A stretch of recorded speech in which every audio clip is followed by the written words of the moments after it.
What exactly does a pacemaker do? Does it replace your heart? And what does it mean when someone says there's a problem with the heart's electrical system? The truth is, many rhythm problems aren't about the heart muscles at all. They're about the wiring of the heart. To understand cardiac device therapy, we first need to understand the basic cardiac anatomy and the heart's conduction system. Hi there, and welcome to Heart Meets Machine, where we explore the fundamentals of implantable cardiac devices. Now, when we talk about the cardiac device therapy, we are focusing specifically on the heart's electrical system, not the pumping strength of the heart or the structure of the valves. Your cardiologist or GP can request other tests like an echo to assess it. Let's start off with the normal heart structure and electrical pathway, and then briefly connect it to situations where devices such as a pacemaker or an ICD may be required. Just a quick reminder, this content is for educational purposes only and not medical advice. Let's take a look at the basic cardiac anatomy. Now, the heart has four chambers that are separated by a septum and four valves that ensure that blood flows in one forward direction and prevents backflow. Let's take a look at the flow of blood through a normal heart. Deoxygenated blood flows from the body into the right atrium through the superior vena cava as well as the inferior vena cava. Once in the right atrium, blood flows through the tricuspid valve, entering the right ventricle. From there, blood goes out to the pulmonary arteries through the pulmonary valve. From here, the blood flows to the lungs to get oxygenated. Once oxygenated, the blood returns to the left atrium via the pulmonary veins. From there, the blood travels down the mitral valve, going into the left ventricle. From the left ventricle, blood flows out to the aorta through the aortic valve, and then it supplies the rest of the body with fresh oxygenated blood. None of this pumping happens unless an electrical signal tells it to. So let's review the basic structure again. We have the four chambers, the right atrium, the right ventricle, the left atrium, and the left ventricle. We have the four valves, the tricuspid valve, the pulmonary valve, the mitral valve, and the aortic valve. Now, device therapy mainly interacts with the right side of the heart because the leads are placed on the right side of the heart. Okay, now let's move forward and take a look at the heart's electrical system. Now, this is a different image of the heart, but just for context, let's take a look at the different structures we just discussed. This here is the right atrium. This is the tricuspid valve. This here is the right ventricle.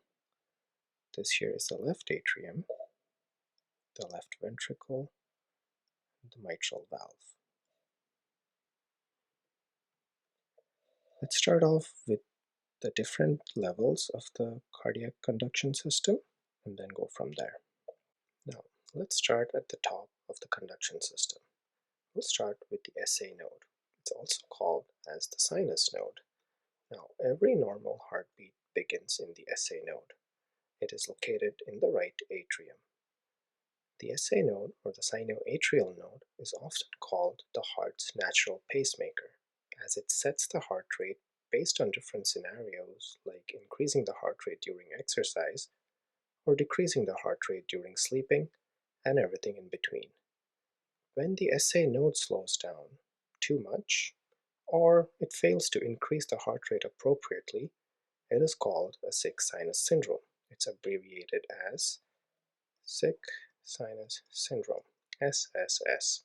Once the electrical signals leave the SA node, they go across the atrium, making it contract.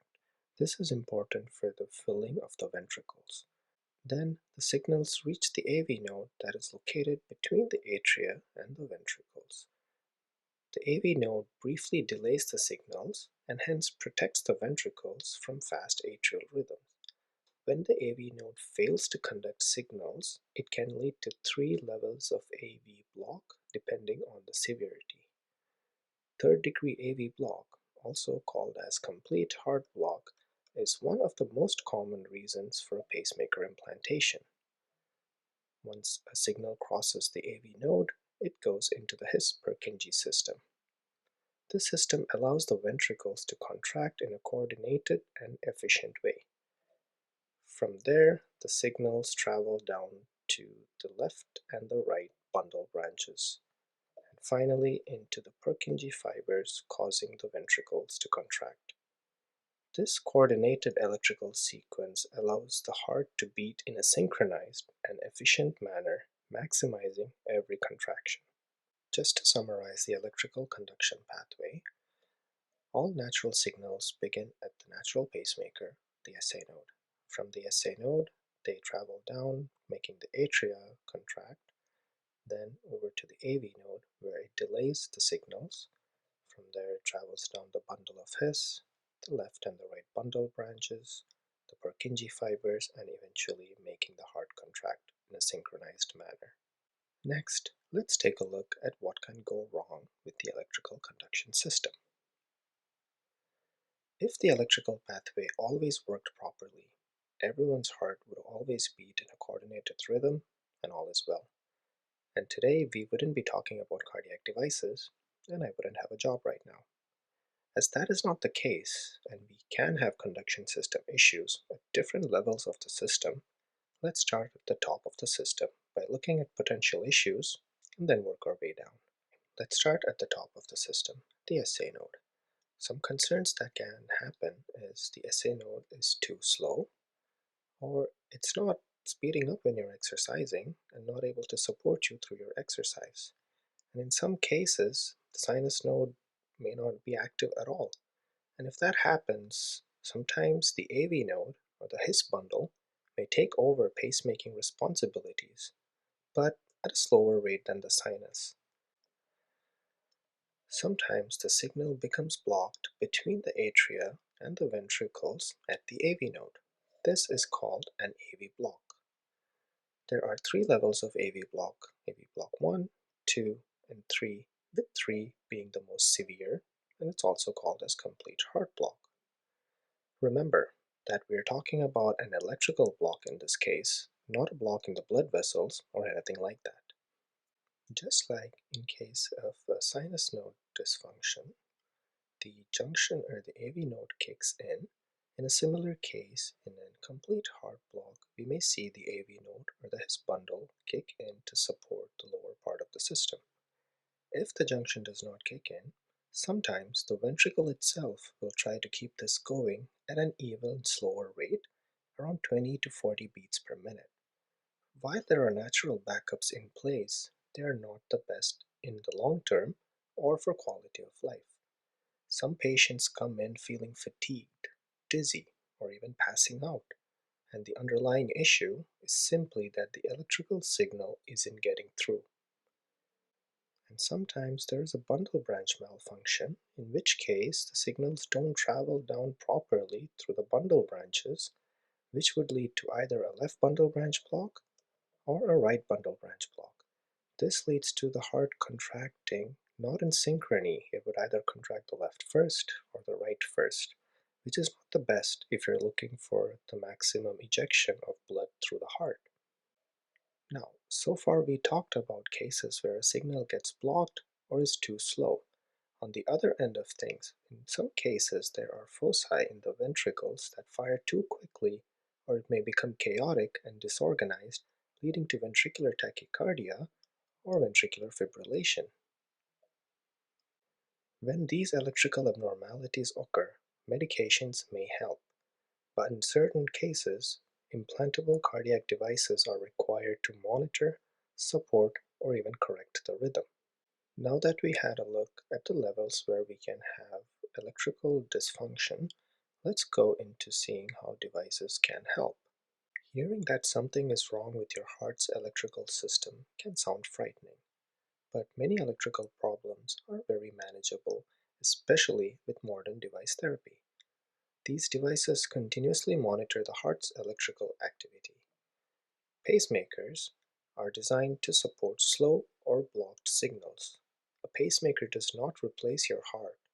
It works with your heart's existing electrical system. It simply ensures the rhythm stays safe and consistent. ICDs are designed to treat and detect dangerous fast rhythms. An ICD is designed to treat dangerous rhythms only when they occur. It does not deliver shocks randomly. Think of the heart like a house with wiring. When part of the wiring fails, devices help restore the timing, not replace the heart, but support it. Now, in this video, we took a look at the normal cardiac anatomy. We also saw how the natural conduction system works and at what levels we might have issues. We also took a look at how cardiac devices help out. In the next video, we'll break down the different types of cardiac devices and how they function, and you may be surprised at how differently a pacemaker and an ICD actually function. Thank you for spending this time with me. This is Heart Meets Machine, where heart rhythm meets technology. Take care, and I'll see you in the next one.